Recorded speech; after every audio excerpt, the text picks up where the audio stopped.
बिस्मिल्लाहिर्रहमानिर्रहीम। आज FIA के नोटिस के सिलसिले में जो FIA ने हमें नोटिस भेजा था और जिसमें रिक्वायर किया था मुझे, उमर अयूब खान साहब को और रऊफ हसन साहब को कि वो इंक्वायरी के लिए पेश हो जाएं, उसके सिलसिले में 11:15 बजे में और रऊफ हसन साहब यहाँ पेश हो गए थे FIA cyber crime reporting office में।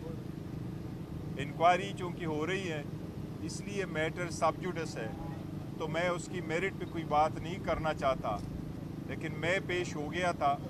तकरीबन 1 घंटा मैंने FIA वालों की क्वेश्चंस आंसर किए हैं। रऊफ हसन साहब अभी पेश हो रहे हैं, उसके बाद भी वो उसका टाइम ख़त्म हो जाएगा और हमने अपना मौक़िफ़ से उनको आगाह कर दिया है और दोबारा FIA ने बुलाया है तो आएंगे।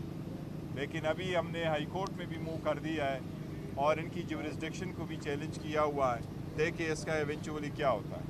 एक चीज़ हम ज़रूर बताएं कि बारहा हमने ये कहा है कि जो पार्टी सीटें जीतें उसकी मैंडेट उसको मिलनी चाहिए और यही तनाजुर में हमने सारा कुछ कहा है और यही तनाजुर होना चाहिए कि अवाम जिसको मैंडेट दे, मैंडेट चोरी नहीं होना चाहिए, इलेक्शन कभी रिग नहीं होने चाहिए और इसी सिलसिले में हम वो अपनी रिज़र्व सीटें भी इसी कंटेक्स्ट में मांग रहे हैं।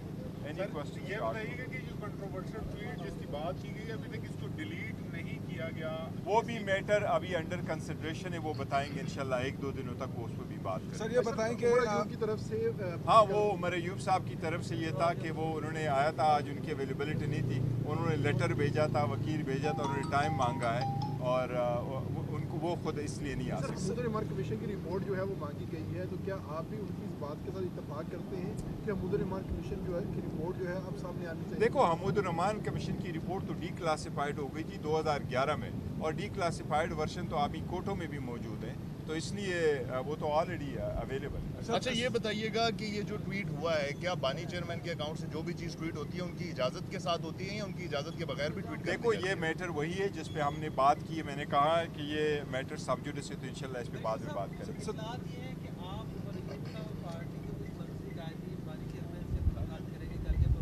इंशाल्लाह ये बिल्कुल ये सारी बातें करेंगे, कोशिश कर रहे हैं कि कल मीटिंग हो जाए। आज इसलिए मैं कोशिश कर रहा था जल्दी जाए, लेकिन अभी तक नहीं है। आज अगर हो सकता है तो मुलाकात आज भी करेंगे खान साहब के साथ, लेकिन आज खान साहब के साथ इन्फॉर्मेशन यही आ रही है क्योंकि सुप्रीम कोर्ट ने डायरेक्शन ये दी थी कल सुप्रीम कोर्ट में केस है, वो नेब वाला केस जिसमें खान साहब ने खुद पेश होना है, दो कि खान साहब ने उस पर लिखा था कि मैं इन पर्सन पेश होना चाह रहा हूँ, लेकिन अगर इन पर्सन नहीं था तो उन्होंने लाइव कर दिया, वो लाइव भी नहीं है कवरेज। लेकिन कल ऑनलाइन जब खान साहब पेश होंगे उसके सिलसिले में सुप्रीम कोर्ट ने इजाज़त दे दी थी कि आप जाएं, आप उनसे मुलाकात करें और वकील और ख्वाजा हारिस साहब उसके सिलसिले में भी मिलना चाह रहे थे, बट अभी तक ये बताया गया कि इजाज़त नहीं है आज मुलाकात की, या मुलाकात आज शायद मुमकिन ना हो। तो इंशाल्लाह कल अगर मुलाकात जो हमारी रूटीन का दिन है मुलाकात होगी तो फिर इंशाल्लाह ताला तफसील से आप लोग को आगाह करेंगे। Thank you.